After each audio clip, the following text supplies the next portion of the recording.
Well, greetings everyone. Welcome to the Sunday episode of the Alaska Bigfoot Studies. We're going on close to 6 months of weekly Bigfoot, UFO, and paranormal videos every Sunday morning, primarily focusing on Bigfoot, but kind of got the band back together today. We've got an interview with Roy Menzies and Baxter down in Homer, so I'm excited about that. As always, a shout out to Jomo and the kids. He's a patron of mine and he watches faithfully every Sunday with his 6 kids gathered around the screen. So it's kind of fun and makes it exciting for me too to keep up with these on a weekly basis. But I wanted to talk about something I read in a forum, and someone was commenting that when they see when there is a Bigfoot sighting, it is always typically a lone male. And I would say in maybe 90% of the sightings that is true. The encounters tend to be a single lone male. And I know we've talked about this before, that there are groups and families of Bigfoot, but this opened up a discussion on that forum where people were saying because it's always a lone male, that tends to lead us towards the theory of the interdimensional portal, aliens sending Bigfoot here, because it's always seems to be this lone male that's curious or by itself. And some people are saying, well, that's because it's on a mission, or it just kind of wandered into this world. And a lot of times we do have sightings where tracks disappear in the snow and it looks like the Bigfoot just vanished. And we have other sightings, quite a few actually, where someone will see a Bigfoot and it will walk towards the tree line. Something weird will happen with the sky, or the Bigfoot will slowly vanish from existence, and that's what it appears like. So it's really interesting, a lot of these curious cases that we can't explain. So I wanted to check in with Roy Menzies. He, of course, is the owner of the Bigfoot Art Gallery in Palmer, Alaska. If you're ever in South Central Anchorage, just 35 minutes from Anchorage, we'll take you to Palmer and you can visit his shop. And it's always fun because there's always people stopping by and giving stories, and it's really interesting. I'll go there once a month just to have coffee with him and see what all the latest reports are. So we're going to check in with him, and also Baxter, who's down in Homer. Now he's well known for his investigations. He's also an author. I think he's written 3 books. I'm reading a second book that I've read. I think it's the Sasquatch Cop. But both of these guys have YouTube channels, so I will link their channels. Please check them out. So let's see what they have to say about the subject. So I was reading about Bigfoot the other day. I think it was on the interwebs, but there's a theory that all Bigfoot, this one guy said all Bigfoot are male because there's some kind of interdimensional traveler and they're always seen by themselves and they're always a large male just kind of wandering around. I think that there's communities and female Bigfoot, because the famous Patterson film, they kind of looked at it and it was female, right? Right. Do you think there's male, female babies out there? Oh, absolutely. Okay. If there's a Bigfoot out there, or let's say a group of them, Right. of course there's got to be a male and a female Yeah. version. Makes sense. They've got to make babies, and Yeah. we've known that there's stories out there. People have claimed to see babies, and all Bigfoot families, and they'll see a mom, a dad, and 2 small ones. The Albert Osman story, that's a whole family there. Whether it's true or not, I don't know. But oh yeah, they have to be. I never understood why people would say, "Oh, Bigfoot's out there," and they act like it's just one. Right. One singular Bigfoot out there. Now, no. They're just talking about the species, Especially with the tree knocking and stuff. The tree knocking and stuff. Now interdimensionally, what? Maybe the females aren't allowed to do it. I don't know. Yeah. Maybe I don't know. Maybe you stay home, take care of kids. Right. Me go travel space.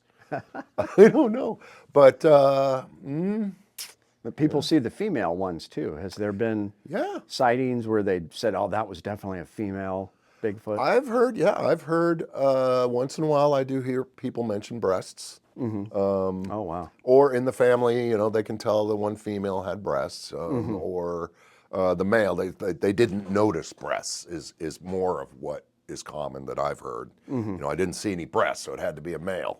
Right. That sort of thing. Or they'll see like a big one and then one that's a little shorter and then Yeah. like a juvenile. Different size, like a whole little group together, and you have a big one, a medium one, and then two small. It's kind of like, well, Yeah. you know, that's what everybody has in the back of their station wagon, those little stickers. Right. There they are. But as far as, I definitely would think that there would be a male, a female, and they're making babies, and they have little families, and they grow. Maybe it's like we said, the young males that eventually have to get kicked out and, you know, go start a family of their own. Yeah. I don't know how that works. The Right, hierarchy yeah. of it all, you know. It's all interesting. It's all I can do is guess. Right. That's all I can do. Same here.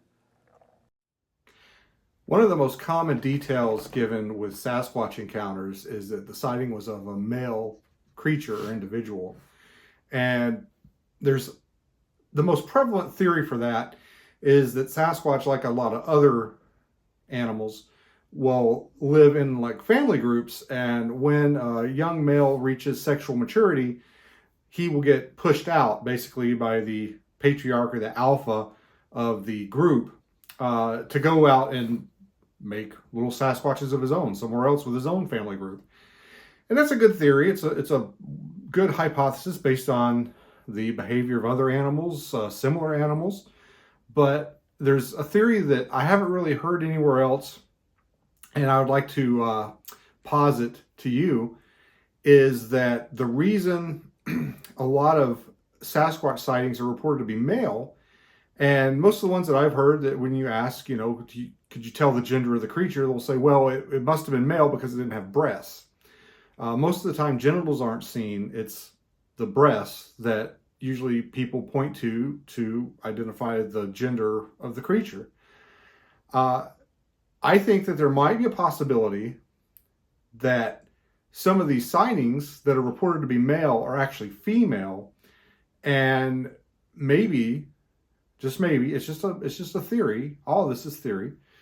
That the females don't develop breasts until they're actively lactating, or maybe till after they've had a child, and that some of these sightings that are reported to be male creatures are actually female creatures that just either aren't actively lactating at the time, or they just haven't had a baby yet to develop breasts. You know, you'll see that sometimes with other animals where they'll have nipples, but they won't have breasts. The breasts will swell and fill with milk after they have a litter or a offspring.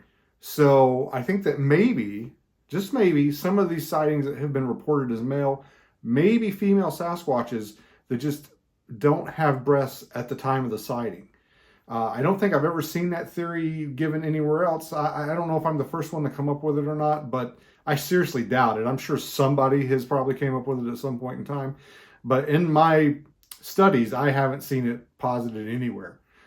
So take that for what it's worth. I mean, what do you think? It certainly could be possible. I think probably the most likely explanation is that the males do get pushed out and go off to find their own families and make their own little Sasquatch babies. But, you know, it's fun to come up with different theories and hypotheses. So what do you think? So there you go. I tend to lean towards the idea that there are small communities of these Sasquatch creatures because we have tons of examples of female sightings, and we have adolescent and kid Bigfoot sightings too, which is really interesting. One of the more well-known female sightings of Bigfoot is, of course, the Patterson-Gimlin footage. I think that was from the late 60s. Now, no one had the technology or capability of making a suit that's going to show the musculature and breasts. When we, take a look at the enhanced footage, it's definitely female and it's got these breasts. So it's really interesting. I'm going to throw up some of Rob Roy Menzies' artwork if I can get it, because he has done a picture of that, a digital image. But I mean, that's our best proof. And I think it's undisputed that is positive footage. Lots of people claim it isn't, but it has been studied, and a lot of researchers will agree that the way it's moving, the size of the creature, the gait of its arms and legs, and how far the arms, I mean, it's an ape-like creature that was filmed in Northern California, and I'm just fascinated by it. I think still to this day, it's hard to beat that. It's hard to top that footage. But I do think that there is something, that being said, that of course there's communities and families of Bigfoot, I do think there is something to be said for the theory of the Bigfoot interloper, the traveler that's coming in from another dimension, another world, and sometimes that is a lone male just checking things out, because there's too many cases where there's some kind of paranormal deal involved with the sighting where the Bigfoot seems to vanish. And I keep saying that Louis L'Amour had the right idea in his book, The Haunted Mesa, which was the last book he ever wrote, and was based kind of in the Southwest United States, which is, a big paranormal hotspot. And he talked about these kivas and portals where these giant hairy creatures would go from this world into a rainforest world. And I think he was talking to some locals in the Southwest, and they were speaking to him about different hairy man stories, and I think he was trying to tell us something. And I'm sad that he's not around anymore, but it's interesting. That was the last book he ever wrote. It was a lot different than his other books, and it had this message about these Bigfoot creatures able to go in and out of our existence. So I do think in some of these cases where you've got a lone Bigfoot that is by itself and it seems to vanish, I think there is something to that theory. That being said, there are absolutely families of Bigfoot out there, small communities, especially in places like Alaska, where we're very remote, and there are, frankly, some places humans can't even get to.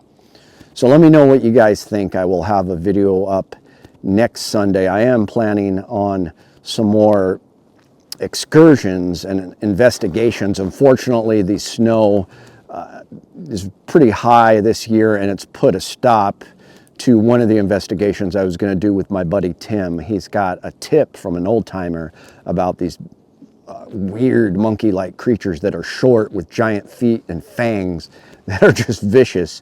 We know where to go. There's just too much snow right now. So as soon as early summer hits, we are going to hit that up. I'm also going to return to Sasquatch Bay in early summer and do some longer investigations.